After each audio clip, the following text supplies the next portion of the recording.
চৌধুরী বাড়ির ছোট পুত্র সাজ্জাদ খানের সাথে রুমি সুলতানা আর জিসান চৌধুরীর সাথে তানিয়া খানের বিয়ে নিয়ে যে দ্বন্দ্ব তৈরি হয়েছিল এই দুই পরিবারের মাঝে, সেই দ্বন্দ্ব কিন্তু আজও শেষ হয়নি।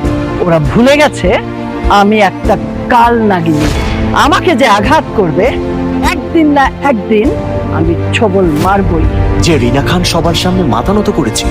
বাবা, আমাকে লজ্জা দিও না, আমি ভুল করেছি।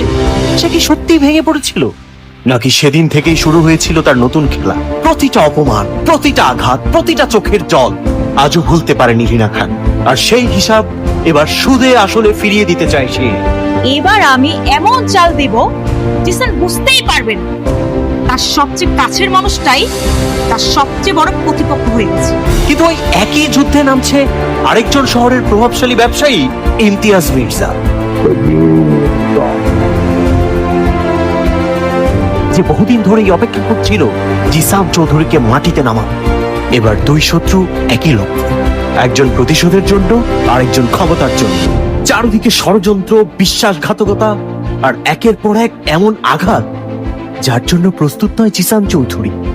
সে কি পারবে নিজের পরিবার, নিজের ব্যবসা, নিজের কোটি টাকার সাম্রাজ্য বাঁচাতে, নাকি একসময় হারিয়ে ফেলবে সবকিছু? সেটা জানতে হলে দেখতে হবে কোটি টাকার জামাই 2।